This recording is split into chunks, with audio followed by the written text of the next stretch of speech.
Hi there. Welcome to Have It All. I am your host and the creator, Anna K. Morris, and I'm thrilled that you're here because if you are here, it means that you're interested in having it all, or maybe you're curious about what I and my guests have to say about having it all. Can we? Do we know what it is that we want? And once we get it, are we wise enough to know that we have it? And are we worthy enough to hold on to it?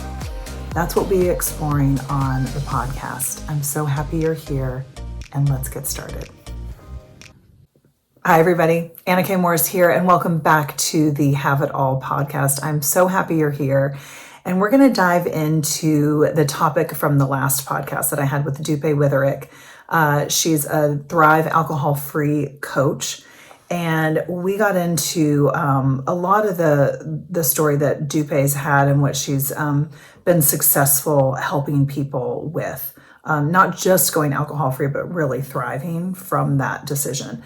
And I thought it would be valuable to kind of dive a little bit deeper into my own story as it relates to how I think it helps everybody, why I did it, and most importantly, what you can take. You know, I never want you to listen to one of my podcasts and not walk away with something that relates to your life that you can do to make a difference, to make your life more in alignment with what it is that you truly desire, with what your soul is here to do, to have, to feel, right? So on that note, I quit drinking about 13 months ago on my birthday, September 3rd. And I could give you all the reasons, like we all know the health benefits and, you know, all of that. I will tell you, it's not because I was an alcoholic. I'm not an alcoholic. So I never thought of AA meetings or anything like that. Not that there's anything wrong with it, but it was a block for me for a long time that like I wouldn't quit drinking because I was like, well, but if I quit drinking, then I'm an alcoholic. That's not true. And I think we all know that by now, right? The sober movement and the alcohol-free movement is big enough right now. Especially if you're listening to this podcast, like this is something that you're already curious about. So we know that that's not the case. However, there is a stigma, and I come from a family of a lot of drinking. I'm careful to use the word alcoholism, although there's certainly that in my family. And so I could feel like this shame and embarrassment around it. And so then I wouldn't quit drinking because then it meant that there was something wrong. It doesn't mean there's anything wrong. The reason that I quit drinking, and I'll get into like the truth of it and the vulnerable little underbelly side in just a minute. But the biggest reason that I quit drinking was to create space in my life. So Dupe said something on the podcast, podcast number 2. So if you haven't listened to that, go grab it. It's with Dupe Witherick. It's podcast number 2. It's the last podcast. And she talks about needing 20% of free space in your life. That's a big number.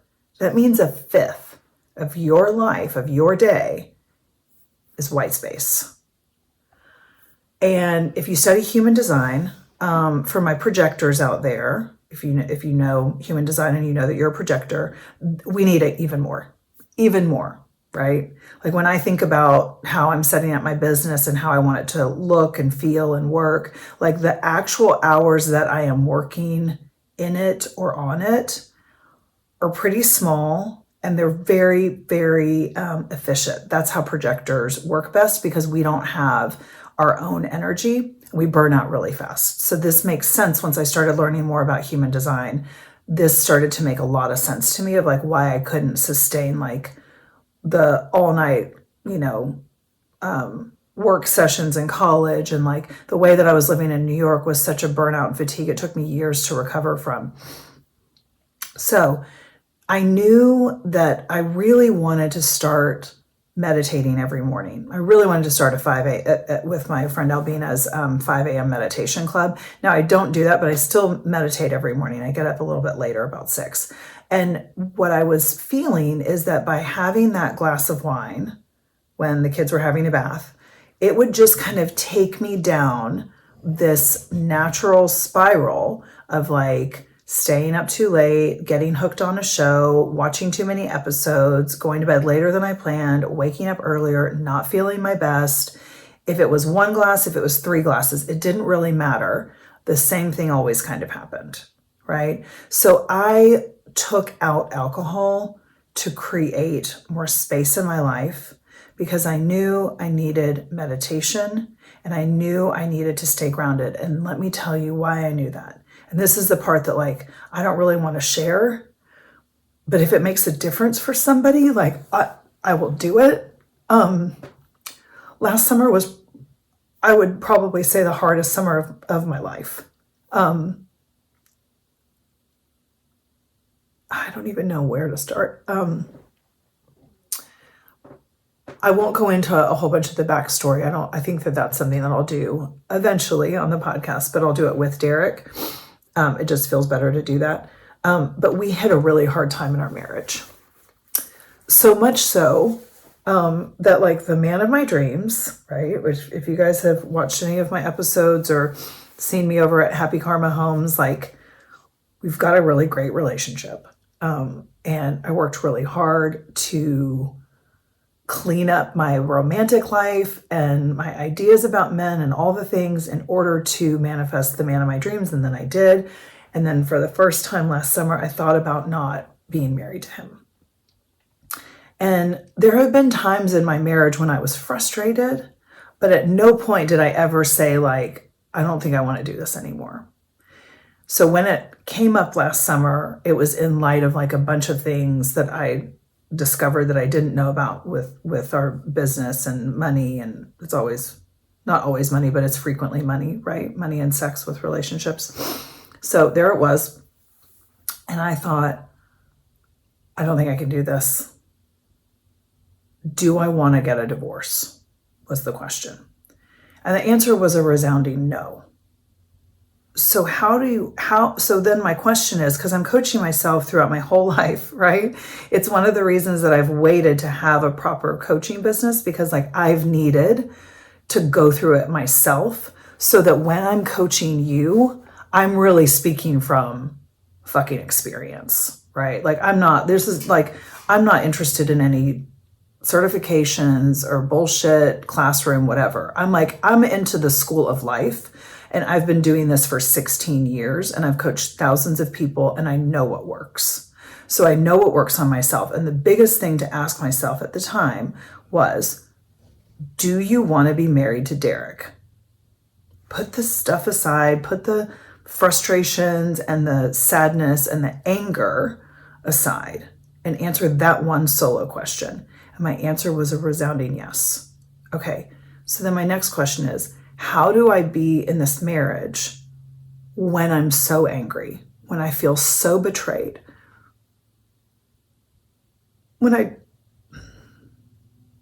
it's easy for me to say, how did you do this to us? Like, how did you do all the XYZ, all the blame game, right? All the victim stuff was right there. And it constantly happens. I'm still working on it. It's been a year now. So my point in all of that is when I asked myself, like, okay, well, how am I going to stay and transform it?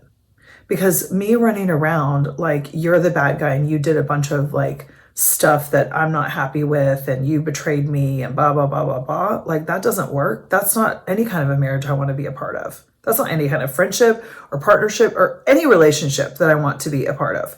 So the question became, well, how am I going to do this? And I knew that my cortisol levels were shot. I knew that I was running around like incredibly stressed financially.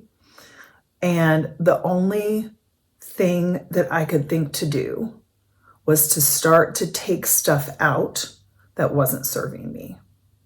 And so taking out alcohol was a really easy, right? Like it instantly saved us money, right? I'm telling you that like we were having financial trouble. So like it instantly like saved us a lot of money, probably like $1,000 or $2,000 a month. If I really get honest about it. It improved my sleep.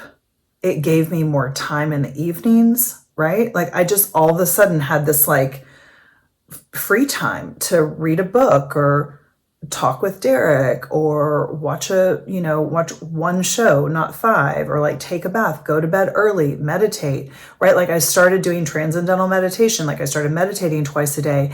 I built my coaching business. Like I really started taking great care. But it first came with taking something out that wasn't serving me. So the context of what I'm talking about today is alcohol. But I want you to think about anything, right? It could be gossiping. It could be social media. These are two very hot ones that I see a lot with clients and with people in the world. It can be worry. That's one that I'm still working on, right?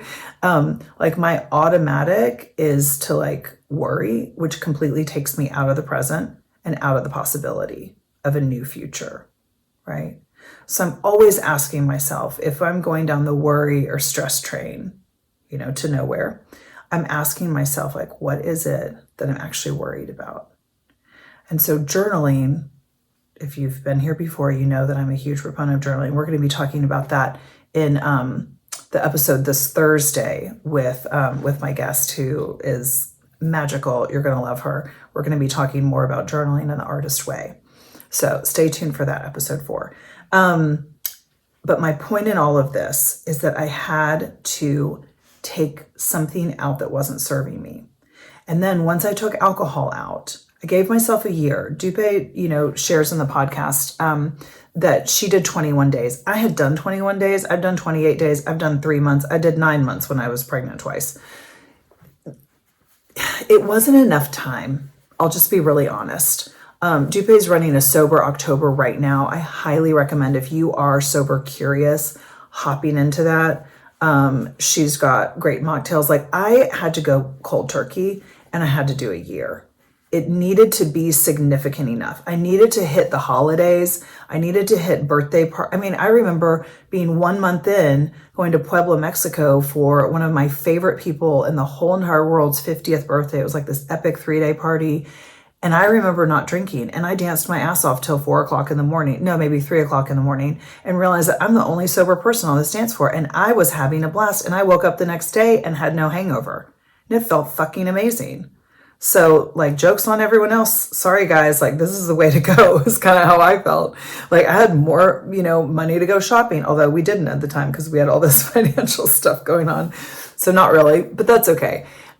It just like helped me to get clear. And then once I started taking alcohol out, I started looking at like, well, what are the other things that I'm doing in my life that aren't serving me? Where else can I get that 20%? For me, it's really probably more like 30%, which is hard to do when I have 3 companies and 2 small kids. So to get 20% free space, and then I want to bump it up to 30% feels impossible. It is possible though. You just have to start to stair step it. So that's what I really want you to see, is that by picking like one thing, it could be as simple as, oh my gosh, Duke. Sorry, I'm looking over at my dog who likes to lay on his back with all 4 paws up, and it's just the sweetest thing. He's like the epitome of like free space, right? So anyway, I just want you to take a look at what is it that you can take out, because we're so quick to think that we need to put in all these habits, right? These good habits. I have a client right now who's like, I really want to wash my face at night. I'm like, okay, why aren't you? She's, says that she's got the time, but maybe you don't feel like you have the time, or maybe you don't feel like your skin's ever going to be any different. It usually goes down to a belief, right? I first had to believe that I could stay married in a really hard time. Right? I first believed that Derek's the man of my dreams. Like, he really is the person that I'm supposed to be with. And we are hitting a very hard time right now. And so what am I going to take out so that it's not in the way of me being married? Right? That was really what I was looking at. And it might be something different for you. If alcohol isn't the thing, no problem. It could be that you are just doing too much. God, I'm the queen of that. We're going to talk in probably every episode about doing too much. My default is to do too much. I literally just did it last night. I was like, I'm going to put together a summit for the fall. I didn't do one. I love doing them. I need to do one. I must do it. I sent out 8 different messages. And this morning I woke up and journaled about it. And I was like, oh, there I go again. I'm doing it again. What I haven't typically had was a house that has everything in it that I've been like sorting through and still have quite a bit left in. And then, oh, by the way, we're going to remodel it. Like, I've got different things on my plate. And right now, doing a summit doesn't work. And it's really hard for me to say that. It's really hard for me to say that's too much. But the more you give yourself permission to stop and say, I've got to take something out, I promise you that free space will set you free. It feels so much better. It has kept me married. It has turned everything around in our businesses. It has turned everything around in my personal life, in my professional life. It's made me better everywhere. So think about whether it's alcohol or anything in your life that is not serving you. I want you to think about taking it out. Give it a little bit of time. Maybe you give it a week. Maybe you give it 21 days. Maybe you give it a year.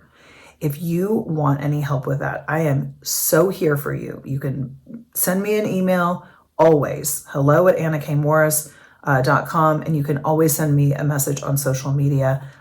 If you are looking for a coach to hold your hand through that, I'm always available. Not always, but right now I'm available. I love you so much. Thank you for watching. And I can't wait to see you come back with my next guest for episode 4. Okay, bye. Thank you so much for being here. It is an honor and a privilege to have this conversation with you as we expand in the world. What is it that we want? Do we believe that we can have it all?